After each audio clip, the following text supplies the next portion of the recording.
Hello à tous, c'est Njek Basket. Aujourd'hui, je suis avec Johan Grandvorka. Ciao mon gars. Ciao bien. Ouais, et toi.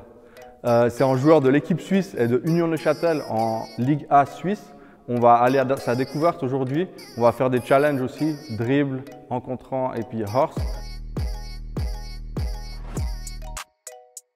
Bonjour tout le monde, je m'appelle Johan Grandvorka, j'ai 24 ans, je viens de la petite ville de Morges. Et ça fait maintenant une quinzaine d'années que je joue au basket, même peut-être un peu plus, je compte plus. Ouais, ma mère est suisse, mon père est martiniquais, mais j'ai toujours grandi en Suisse à Morges du coup. Ouais, du coup j'ai commencé le basket à l'âge de 7 ans à Morges Basket et ça fait maintenant 5 ans que je suis professionnel. On verra où l'avenir va me mener.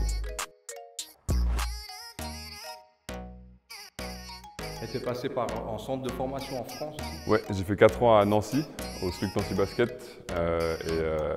Et voilà, après j'ai signé ma première année à monter en pro en Suisse et ça fait maintenant ma 4e année à Neuchâtel.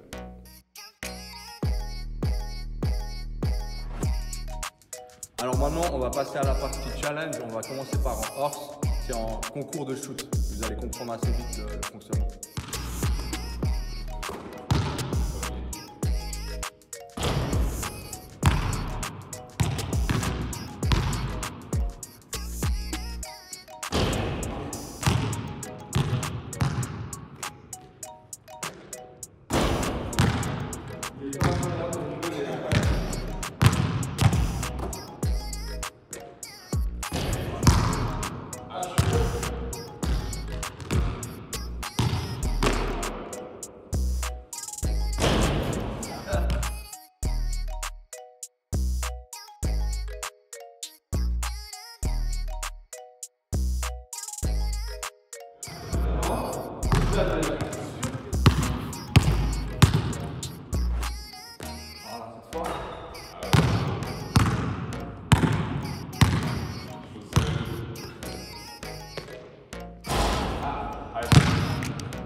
H O R. Chaud là.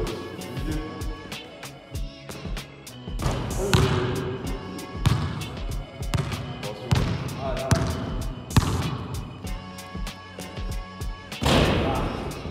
H O R S.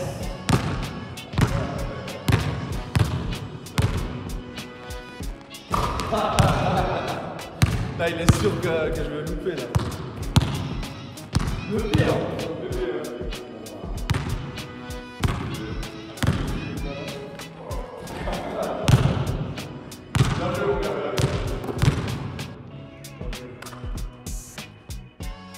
Je ne m'attendais pas à gagner, hein. C'est quand même un joueur de l'équipe suisse et de Ligue A qui a fait même un workout NBA, mais en tout cas il m'a mis la misère. Du moment qu'il était chaud à 3 points, c'était fini pour moi. Et puis après à la fin avec le dunk, vous avez pu le voir. C'est plus compliqué à 34 ans. Exact. On a quand même 10 ans de différence.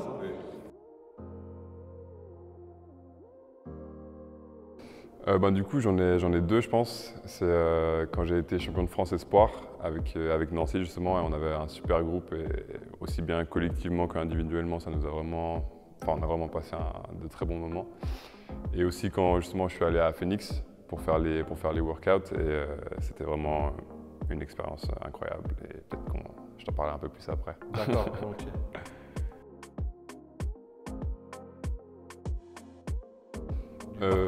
Du coup, là, on a des phases de qualification pour l'Euro 2025 et on va affronter Chypre et l'Autriche. Et justement, en fonction de nos résultats, on va peut-être avancer dans cette possible qualification au championnat d'Europe 2025. Okay. L'objectif, c'est les championnats d'Europe 2025. Exact, ouais, c'est ça.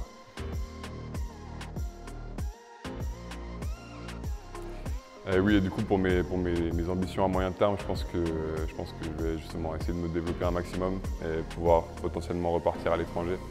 Ce serait mon principal objectif.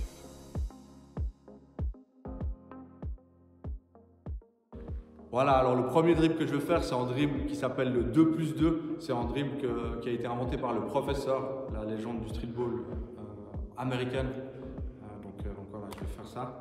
Et puis Yohan, il va pouvoir reproduire. Voilà. Je refais. Plus voir.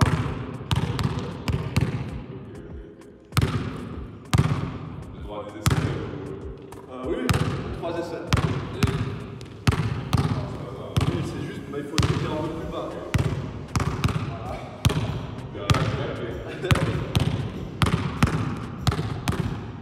Voilà. Ouais, bien joué. Premier coup, franchement. un peu moins fluide que monsieur. Non, mais ça va, c'était bien. Le deuxième dribble, ça s'appelle le slip and slide. On peut le voir dans les mixtapes N1 et aussi dans le jeu NBA Street. C'est un dribble un peu folklorique, mais qui est légal et qu'on peut faire en match théoriquement, parce qu'il n'y a pas de violation de marché ou de double dribble. Donc, voilà. Voilà. Tu veux que je le refasse ou...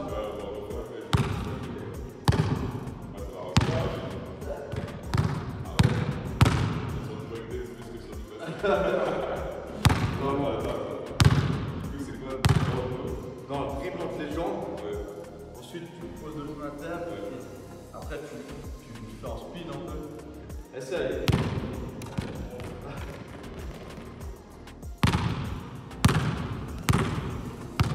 Ouais, exact. On y est, nice. Il l'a réussi du premier coup, et franchement c'est le dribble le plus dur que je vais faire, et chapeau, vraiment. Tu pourrais faire du streetball aussi. On va faire ça en regard un peu. Troisième dribble, ça s'appelle le mid-turn, c'est aussi un dribble qui est fait par The Professor. C'est un de mes joueurs préférés au niveau du streetball, donc c'est pas une surprise s'il y a plusieurs dribbles que lui a fait. Donc voilà, je vais vous montrer, et puis je vais montrer à Yohan pour voir s'il arrive à le reproduire.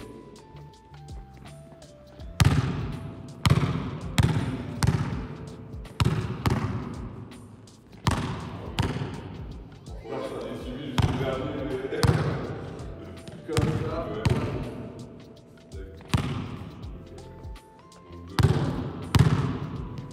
Derrière. Et après, tu sors. Speed move. Voilà, avec les jambes. Là. Ouais. Ok.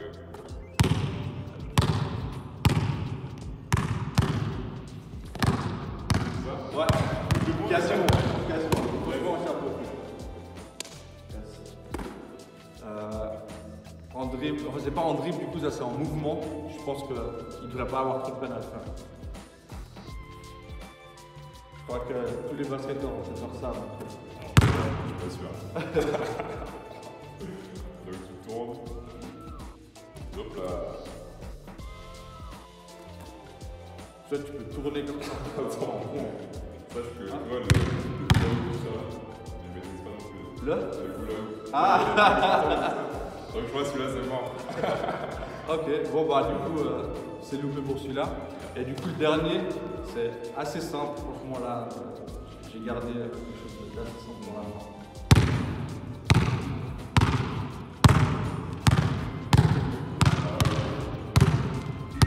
Là.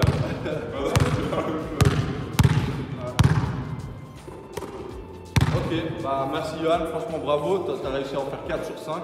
Donc, Presque. t'as passé le test. Juste le plus simple, c'est pas possible. Voilà.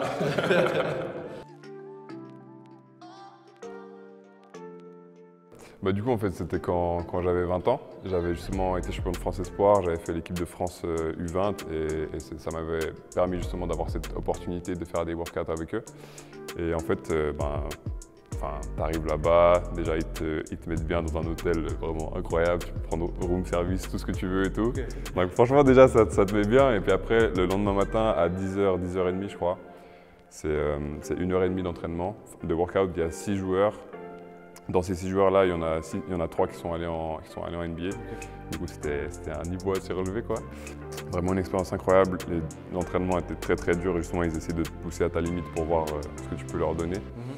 Et c'était très intéressant parce que justement, à la fois, tu réalises que les gars avec qui tu joues, qui justement sont des gars qui vont aller en NBA, ils ont 2 bras, 2 jambes et tu peux jouer contre eux. Mais à la fois, tu réalises aussi que la distance entre eux et toi, elle est assez grande et qu'il va falloir beaucoup travailler pour espérer combler un peu la différence. Donc ouais, vraiment une expérience incroyable et j'ai pas de mots pour décrire ce que j'ai ressenti quand j'étais là-bas.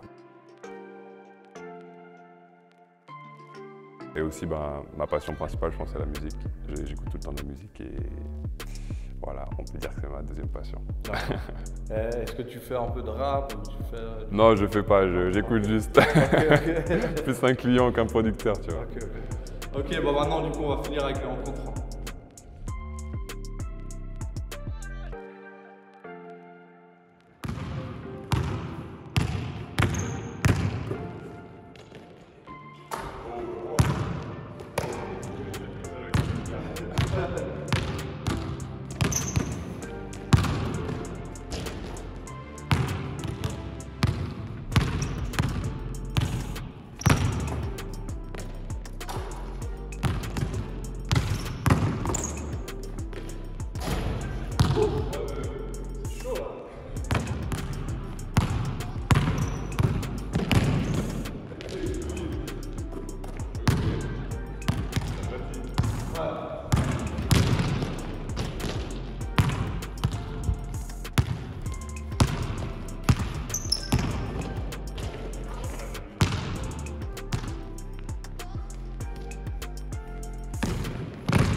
Derrière ça.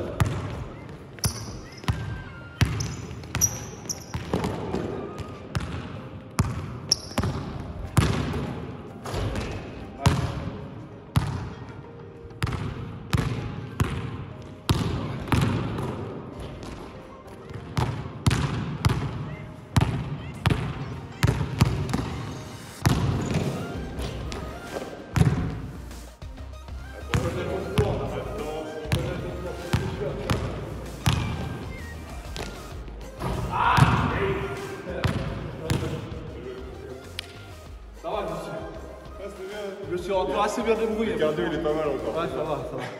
Il y a du bon reste. Voilà, on a terminé la session de en contre 1. Johan m'a battu 11-6. 6, je crois, c'est ça. Ouais. Honnêtement, c'était difficile parce qu'il est hyper physique, il est plus grand. Il m'a dunké dessus une fois et puis il allait vraiment facilement au panier. Mais je dois avouer que je ne suis pas malheureux de ma prestation. Je me suis encore assez bien débrouillé. Tu as pu voir que j'ai fait quelques petits tricks. Moi, j'ai découvert Johan quand il avait 15 ans au All-Star Game des Thabo Sefolosha à Montreux. Il a joué à ce moment-là contre Tony Parker. Tu n'avais que 15 ans, je crois. Et tu venais d'être MVP du camp Thabo. Ouais, hein, c'est ça, ouais, ok. T'as vu, ça tu t'y attendais pas. Hein. et puis après, je l'ai recroisé à des tournois streetball, notamment à Morges, à Beau-Sobre. Et puis voilà, je te suis depuis longtemps et on se connaît de vue, on s'est côtoyés. Et voilà, donc tout de bon pour ta saison. Et puis vraiment, bonne continuation, quoi. Merci, à toi aussi.